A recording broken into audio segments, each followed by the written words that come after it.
So picking back up where we left off, there is a lot of kind of uprising and a lot of kind of frustration between the American colonists and the people that are occupying their cities, and this leads us to the Boston Massacre. The Boston Massacre is going to be an event that is going to be widely publicized, and it is going to help these individuals kind of gain support and gain movement for the cause. So it says, as the news spread about the massacre in Boston, colonists throughout the continent began or sprang into action, forming various groups and organizations to resist British oppression. So I talked about the Sons of Liberty. I talked about the Committees of Correspondence, and I talked about the Daughters of Liberty. So just really quick touch on these three things. All of these are very important. Sons of Liberty, these are going to be the individuals that are going to be leading the protests. The Committees of Correspondence are going to be keeping everybody kind of intact with what's going on and keeping communication good between the colonists. And then the Daughters of Liberty are going to be leading boycotts of British cloth and any other thing, British stores, stores that are loyal to Great Britain, anything like that. They are going to be leading the way for that cause. This is going to lead us to something known as the Boston Tea Party. So it says, in response to colonial opposition, can't talk today, the British Parliament dissolved many taxes except the tax on tea. Okay, well, this is important because if you know anything about British lifestyle or England, they really like their tea. So this is why it's called the Boston Tea Party, because what's going to happen is in December of 1773, members of the Sons of Liberty are going to board ships in the Boston Harbor and dump nearly $1 million of product overboard. This is a big, big, big deal. And this single event is going to inspire countless other protests across the colonies. So this is more significant, and it's a huge symbol of us dumping the tea into the harbor, of kind of, our unwillingness to follow these taxes and how fed up we are with the system of taxes that's being placed on the colonists when they have no representation in the British government to say what they want to do with these taxes. This right here is a picture of the event. Notice these individuals are dressed up as Native Americans, okay? So they were dressing up, and these are the Sons of Liberty. The Sons of Liberty are dressing up as Native Americans, which I can only imagine their costumes were terrible, so that it would look like, if they were caught, that it was the Native Americans that were doing the attack. All right, this is another picture of them throwing over the tea. All right. Now, obviously, you can imagine this is not going to be great in response to, England's response to them. They're dumping over a lot of product and a lot of money. So it says, in response to the Boston Tea Party, Parliament is going to pass a series of acts collectively called the Intolerable Acts. So you need to know that these Intolerable Acts come after the Boston Tea Party. They wanted to make Massachusetts the example of what would happen if a colony should refuse to follow British command.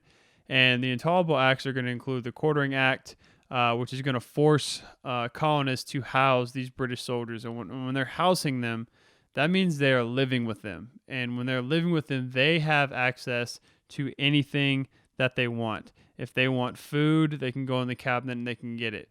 If they, need a bed to sleep in, that colonists often would be forced to give up their own bed. These are people are treated like kings, and you can imagine they were abusing this power as well.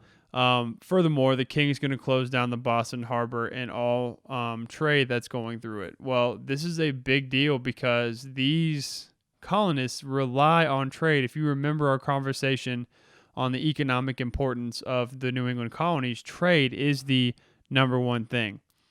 This is today would be the equivalent of closing down Wall Street. This is really going to be financially devastating for these people of Boston. All right. The Redcoats are also going to become the Redcoats of the British, so they're going to become more present in everyday life. They are going to increase the amount of soldiers that are going to be put into the city of Boston. And the Committees of Correspondence is going to very, very, very quickly establish the First Continental Congress. And what they're trying to do is they are trying to formally address the problems between the colonies and their British rulers. So they're going to say, hey, these are the things that we're facing that are an issue, and we need to address these, and this is how we are going to address these situations. Okay, so this is your Fast Five. What was the British response to the Boston Tea Party? Those are the acts. What were the major economic activities of the three colonial regions? Make sure you understand the importance of agriculture and the importance of trade when analyzing this. What was the Mayflower Compact? What Englishmen saved Virginia colony by developing a better type of tobacco? I don't know if I went over that specifically. This individual is going to be the name of John Rolfe. All right. And what was the Proclamation of 1763? All right. So here we go. American Revolution. The war is going to begin. All right. So as tensions escalated, fighting between the rebelling colonists and the Redcoats is going to seem like there's no way out of it. There's going to be no end to it. This is just something that has to happen. These are the two kids that have, beef or the tension in class or whatever, and you just know at some point something is going to happen, and here it is. It's happening. So in April of 1775, the Battle of Lexington Concord is going to happen. This is the most famous shot heard around the world, which is kind of interesting. Essentially, it's kind of a mishap. You have this event that kind of starts, and you're going to have a militia. The Continental Army does not have a legit army. Like, there's no United States Army at this time, and we'll get into that, how that's an issue later today, or later on, at least in the week. And it's going to be an accidental shot. Well, when this shot goes off, the British are going to kind of unload, and this is what's going to eventually kickstart the American Revolution. Now, when talking about the American Revolution, the big part that you need to know is that they need help, and they need help from anybody and anywhere that is willing to provide it. The colonists need members to join the army. The colonists need guns, military supplies, ammunition, money. We don't have a navy. We don't have any ships. Okay, we need all of those things, and we're going to be searching for individuals to help. Well, part of the problem is you got to get people who are willing to join the fight. And this guy by the name of Thomas Paine, I call him the real T-Pain, he's going to author this thing called Common Sense. So not everybody in the colonies is going to be behind, rebelling against the king, because you got to kind of set your mindset on this. You are getting ready to go to war with the most powerful country in the world. Now, there's pros and cons for being a colony of Great Britain. Number one, the pro, nobody really messes with you. Why? Because Great Britain has the best, strongest, largest army at this time. So nobody wants to mess with them because they do not want their army coming to, solve their issues for them. And the other part of it is they don't know if the United States or if the colonies are really ready to be their own independent nation. I kind of equate this to leaving for college. A lot of people are ready, but some people are not. The pro of leaving your parents' house for college is you're by yourself, right? You gain that freedom. The con is you're by yourself. You gain that freedom. You have to kind of figure it out.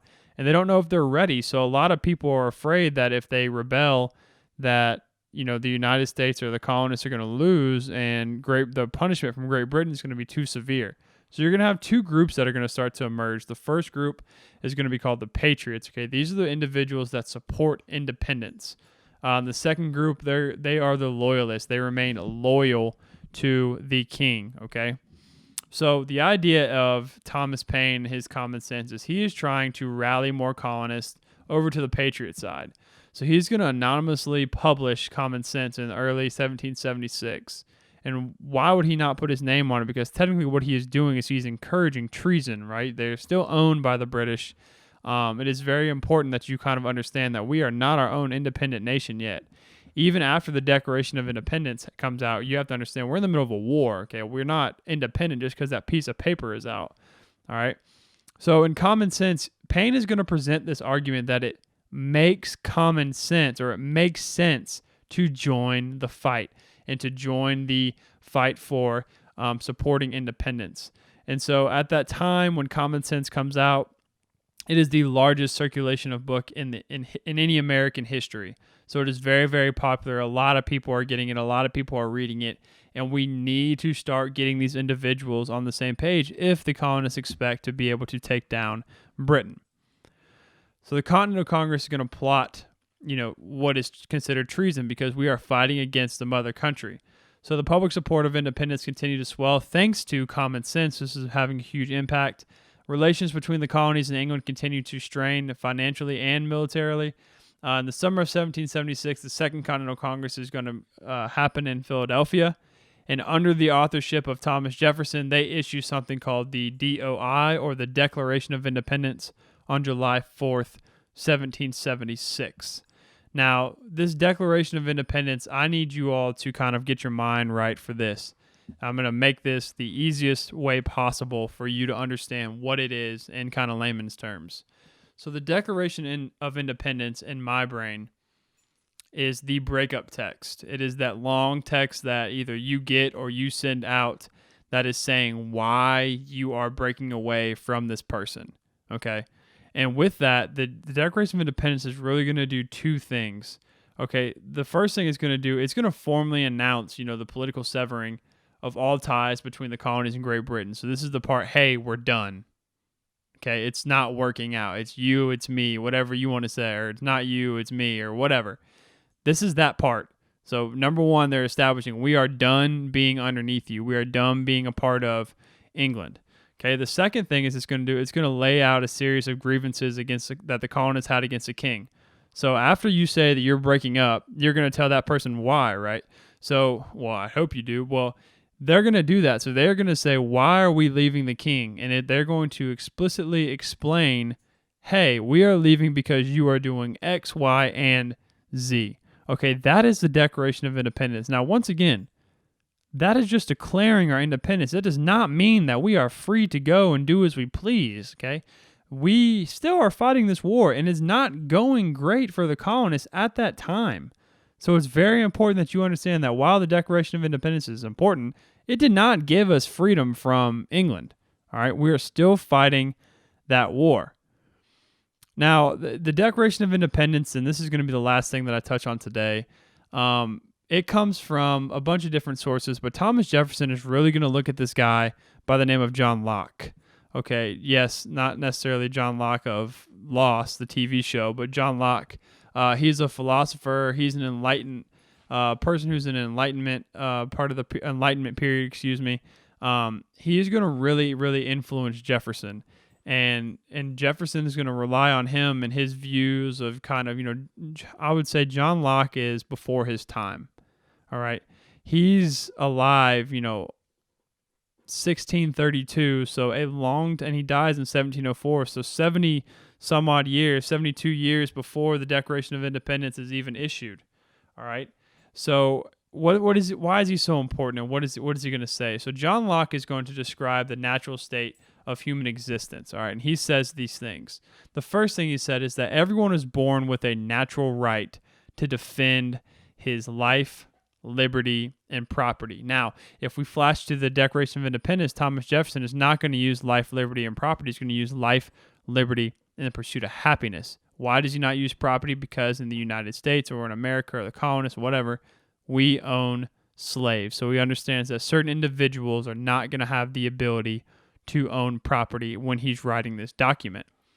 Second, he's going to say the individuals would agree to form a state, so the government, that's going to provide a natural judge and protect the before mentioned rights in the social contract, which means this. I'm going to sum up the social contract really quickly. You're going to have the people on one side and the government on the other. And when I release my personal notes, you'll have the drawing so you will understand. Okay? And in the social contract, it means this. The people are the individuals that put these people in government in these positions, right? You vote these people in. So by doing that, you are giving them power. In return for you voting these individuals in and you giving them power, they need to protect your natural rights. All right, so they need to protect you. That's why you voted them in, right? It's in your best interest and that they're going to protect you when it comes down to it. So that's a social contract. By you putting them in power, they must protect your natural rights. And finally, all men are created equal. Okay, with these three things and John Locke, you really need to understand all men are created equal, life, liberty, and property, and the social contract are what influences Jefferson and when he's writing the Declaration of Independence.